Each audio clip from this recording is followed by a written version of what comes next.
Hallo ihr Lieben, herzlich willkommen bei Sandras Backideen. Heute habe ich wieder eine leckere Torte für euch. Sie ist einfach zuzubereiten, fruchtig, frisch und cremig. Passend zur Jahreszeit gibt es eine Erdbeertorte. Ich backe einen Biskuitboden, welchen ich teilen werde. Auf den unteren Boden kommt eine Quarkcreme mit Erdbeerstücken. Auf den zweiten Boden kommt eine Erdbeercreme und darauf dann die Erdbeeren und Tortenguss. Ich habe nun schon einige Erdbeertorten und Kuchen für euch gebacken. Mit diesen und den Rezepten vom letzten Jahr solltet ihr gut gerüstet für die Erdbeersaison sein. Meine Erdbeer-Playlist verlinke ich euch hier noch einmal und natürlich unter dem Video. Ein paar Erdbeerrezepte habe ich noch auf Lager. Falls ihr irgendwelche Wünsche oder Ideen habt, was man noch alles mit Erdbeeren anstellen kann, schreibt mir noch einen kurzen Kommentar. Bevor wir zu den Zutaten kommen, abonniert noch schon meinen Kanal und läutet die Glocke, damit ihr keins der nächsten Videos verpasst. Für den Biskuitboden brauchen wir 6 Eier, die habe ich schon einmal getrennt, 160 Gramm Zucker, ein Päckchen Vanillezucker, 240 Gramm Mehl, ein Päckchen Backpulver und eine Prise Salz. Als erstes schlage ich das Eiweiß mit dem Salz steif. Wenn ihr Eiweiß aufschlagt, fangt ihr am besten auf einer niedrigen Stufe an und wenn die ersten Bläschen da sind, schaltet ihr höher. Das Aufschlagen dauert je nach Gerät 8 bis 10 Minuten. Wenn das Eiweiß steif ist, lasse ich den Zucker und den Vanillezucker reinrieseln und schlage so lange weiter, bis die Masse glänzt. Danach rühre ich die Eigelb einzeln unter.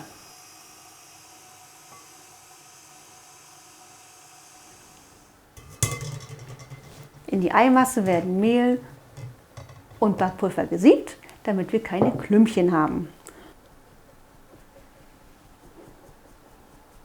Zum Unterheben eignet sich hervorragend ein Schneebesen.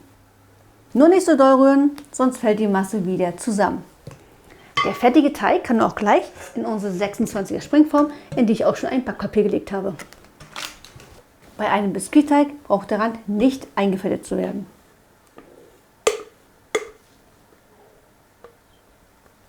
Ich verteile den Teig gleichmäßig und streiche ihn noch kurz glatt. Der Teig wird nun 30 bis 35 Minuten bei 180 Grad Ober- und Unterhitze im vorgeheizten Ofen gebacken. Der Biskuitboden ist fertig gebacken und abgekühlt und wird nun einmal in der Mitte geteilt. Ich hatte früher mal so einen einfachen Tortenschneider benutzt, aber da wurden die Böden nie richtig gerade.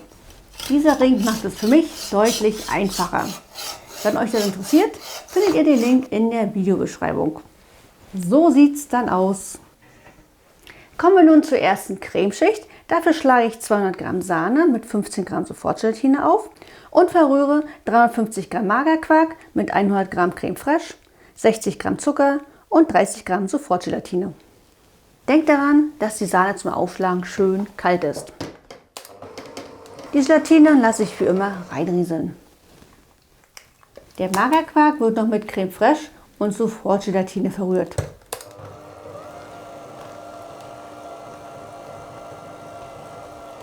Natürlich darf der Zucker nicht fehlen.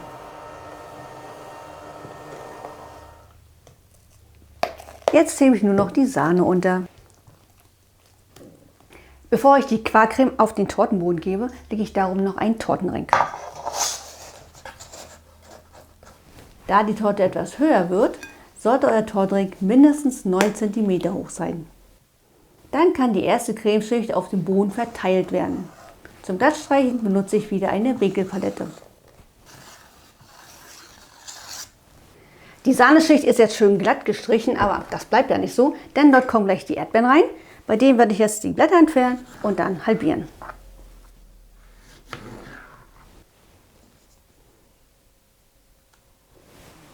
Die Erdbeeren lege ich zuerst am Rand entlang und drücke sie dann vorsichtig in die Creme. Dann arbeite ich mich langsam zur Mitte vor. Wir brauchen hierfür etwa 200 Gramm Erdbeeren.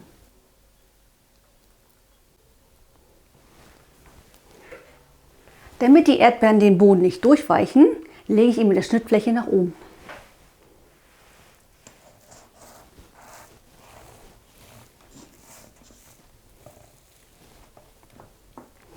Die zweite Creme wird eine Erdbeercreme, das heißt, wir müssen die Erdbeeren vorher pürieren.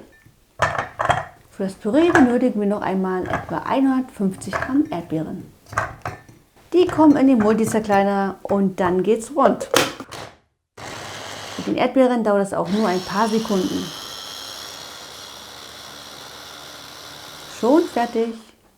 Für unsere Erdbeercreme brauchen wir zusätzlich zu unserem Erdbeerpüree noch 150 Gramm Magerquark, 100 Gramm Creme fraiche, 30 Gramm Sofortgelatine und 30 Gramm Zucker. Diese Creme wird bis auf die Sahne genauso wie die erste zubereitet. Also Magerquark, Creme fraiche und Sofortgelatine verrühren, aber dieses Mal geben wir noch unser Erdbeerpüree dazu. Als letztes kommt wie immer der Zucker rein. Die zweite Creme verteilen wir auf dem zweiten Tortenboden. Auch diese wird glatt gestrichen. Dabei wird deutlich, dass die 9 cm Höhe des Tortenrings wirklich als Mindestmaß zu sehen sind. Bevor wir mit der Torte weitermachen können, müssen die Cremeschichten natürlich erstmal fest werden. Deshalb kommt die Torte für 1,5 bis 2 Stunden in den Kühlschrank. Jetzt verarbeiten wir unsere letzte Portion Erdbeeren. Wir halbieren etwa 400 bis 500 Gramm. Die Creme ist richtig schön fest, das heißt, dass wir jetzt die Erdbeeren drauflegen können. Dieses Mal fange ich in der Mitte an. Aber das kann ja eigentlich jeder machen, wie er möchte. Es ist ja nicht so, dass die Erdbeeren nummeriert sind, oder? Und nun brauchen wir noch ein bisschen Tortenguss. Den Tortenguss habe ich mit 250 ml Wasser und 2 Esslöffeln Zucker angerührt, kurz aufkochen lassen und nun kann er über die Erdbeeren. Höher darf die Torte jetzt aber wirklich nicht mehr werden. Wird sie ja zum Glück auch nicht. Jetzt müssen wir nur noch eine halbe Stunde warten, bis der Tortenguss fest ist und dann ist die Torte fertig.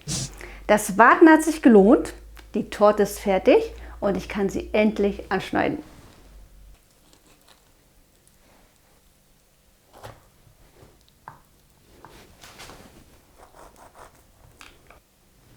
Da kommt auch schon das erste Stück. Sieht das nicht lecker aus? So sieht meine Erdbeertorte von innen aus. Wir haben hier den locker leichten Biskuit, der gefüllt ist mit einer Quarksahnecreme und Erdbeeren. Und obendrauf haben wir noch eine Erdbeercreme, Erdbeeren und Tortenguss.